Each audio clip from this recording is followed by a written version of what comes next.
Welcome to an exclusive skill capped guide for BFA patch 8.3. Throughout the final season of BFA, we'll be releasing select guides from our site here on YouTube.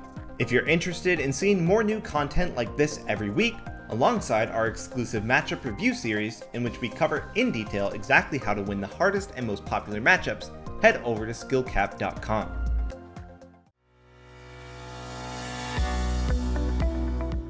Hey guys, Zot here, and welcome to our 8.3 tier list for healers. In this video, we're going to be ranking all of the healers and then placing them into our tier list.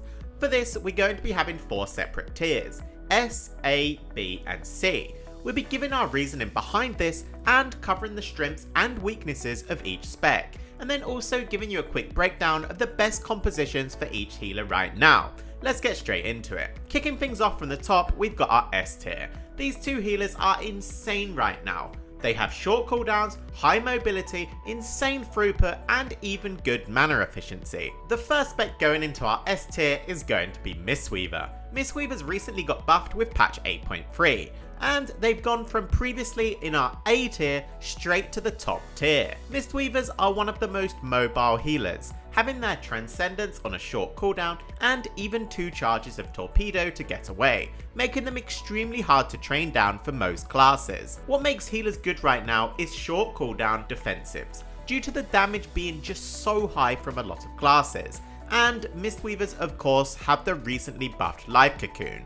Not only is this pretty much a lay on hands, it's only on a 55-second cooldown, meaning it's going to be available almost all of the time when enemies pop their cooldowns. Mistweavers also have what is probably the highest throughput out of any healer in Arena right now, with their Vivify, Soothing and Enveloping capable of insane single target healing, making healing through burst a non-issue. Combine this with their healing over time from the recent renewing Mist buff, now passively out-healing almost all spread pressure and dot damage with ease, makes them strong both at AoE healing and single target healing alike. Their safety from mobility, strong healing, and even good crowd control, providing an AoE stun, paralyze, and ring of peace, makes them great for not only being able to survive with not much help from their team, but also great at assisting in setting up kills in compositions like melee cleaves. Monks, despite being our highest ranked healers, do however bring some weaknesses. They are very susceptible to dying inside of stuns. If you can't kite your enemy or get your cocoon off, you can often die 100-0 inside of a stun. Compared to most healers on this list, a major drawbacks monks have is their lack of damage. Monks prefer to play a more passive playstyle, positioned max range from their enemy and then using their mobility to instead secure crowd control. Mistweaver also can suffer heavily from mana efficiency. Despite this being much better in 8.3, it can still be a very big issue when healing high single target pressure. As for compositions, Mistweavers are the king for cleaves, but can also do well in certain caster compositions just due to their raw healing output. Moving on to our next S tier healer, we've got the Restoration Druid. Resto Druid was actually nerfed coming into patch 8.3, with a small adjustment to their mastery. However, they still remain to be one of the best healers right now. Druids are of course one of the most mobile healers, being able to kite out most melee and avoid a lot of damage doing so.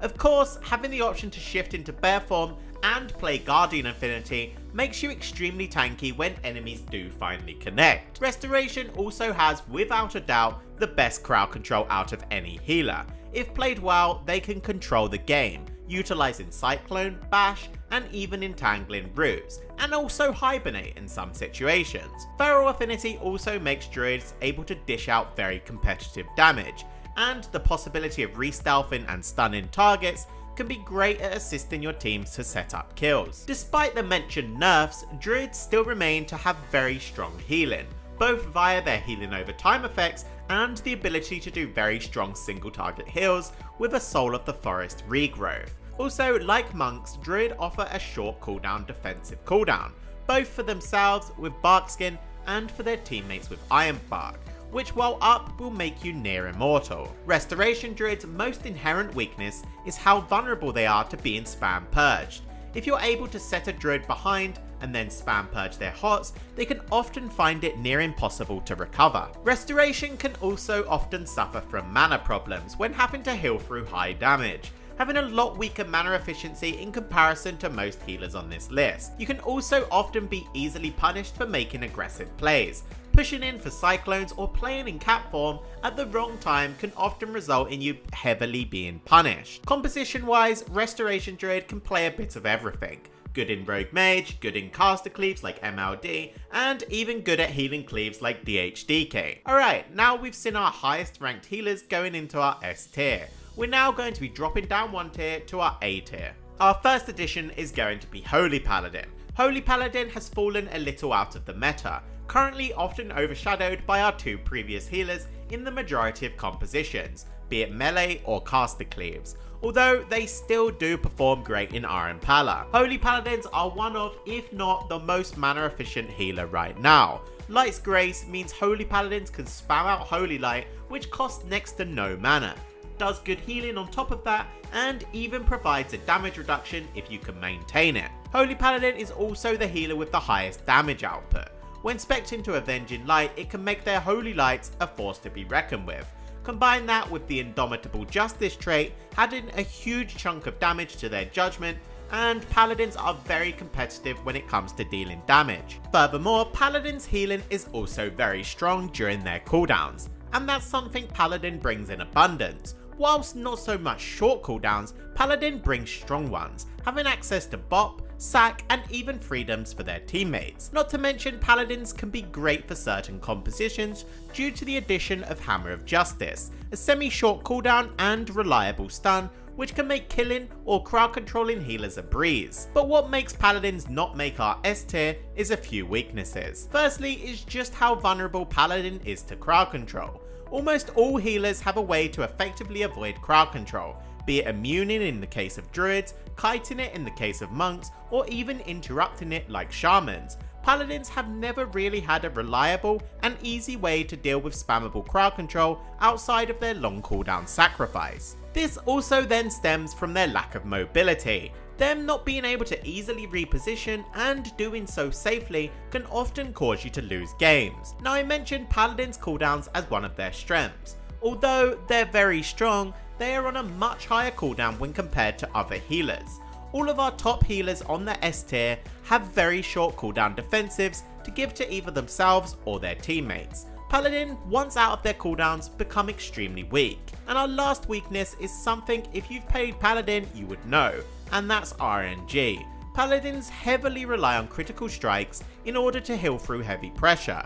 Not critting a Holy Shock at the wrong time could effectively just lose you the game. Paladin is often not first pick when it comes to a lot of compositions right now, although they do very well when paired up with a Fire Mage in compositions like Assassination Rogue Fire or also Elemental Fire. Our next healer going into our A tier is going to be Discipline Priest. Come 8.3, there was a lot of upset priests when they saw Disc was getting a nerf to their atonement healing and damage, although the changes actually pushed Disc into the right direction, giving them exactly what they needed. Let's take a look at their strengths. Disc was of course primarily known for their damage. When you think Disc, you think damage. Albeit nerfed, Disc still brings great damage. The passive damage from their dot and the ability to assist with penance and even smites or solace can often be the deciding factor in games, especially in compositions like RMP and jungle.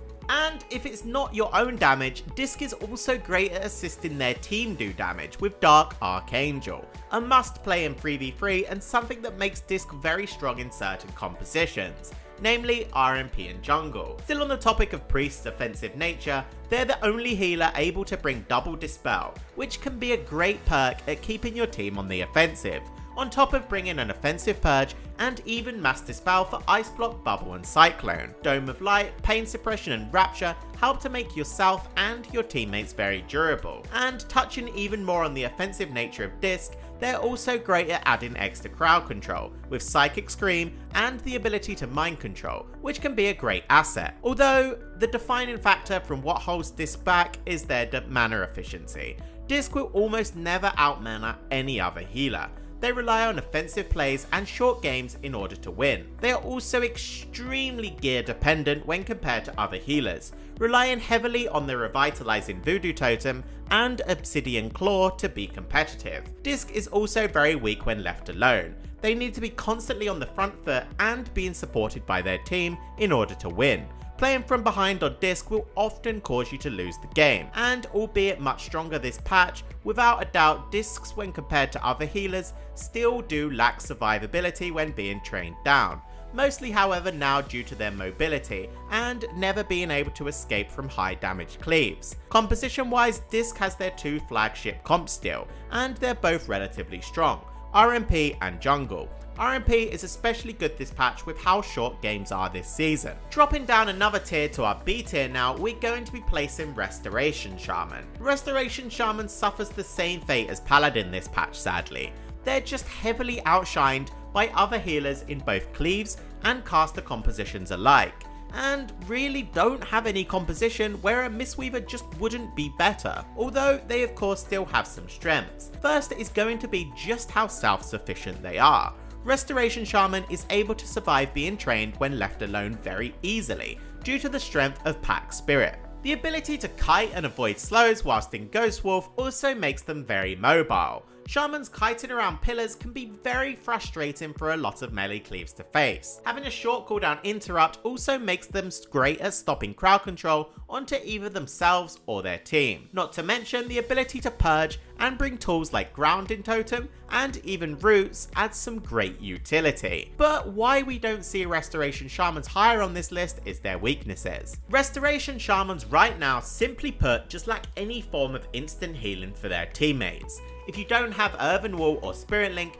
you're going to have to hardcast. This then of course makes them very vulnerable to interrupts. On top of their weak healing, Shamans don't bring much to the table damage wise. Although neither do Mistweavers really, they make up for it with their reliable CC, something Shaman also lacks. With the majority of teams having a Hex Dispel and Cap Totem being very unreliable, it can result in Shamans lacking crowd control. As for composition, Shamans have a few, although none of them really tier 1. But RPS, Windwalker Destro, Windwalker DK and Windwalker Demon Hunter can all do extremely well. Now going into our lowest tier, C tier, will be no surprise to anyone. It's of course going to be Holy Priest. Although if this tier list was solely revolving around 2v2, there would be a lot higher. At least Holy Priest can rejoice about that. As for strengths, when you think Holy Priest, you think one thing: Greater Heal. This is the bread and butter Holy Priest healing spell. Greater Heal brings insane single target healing,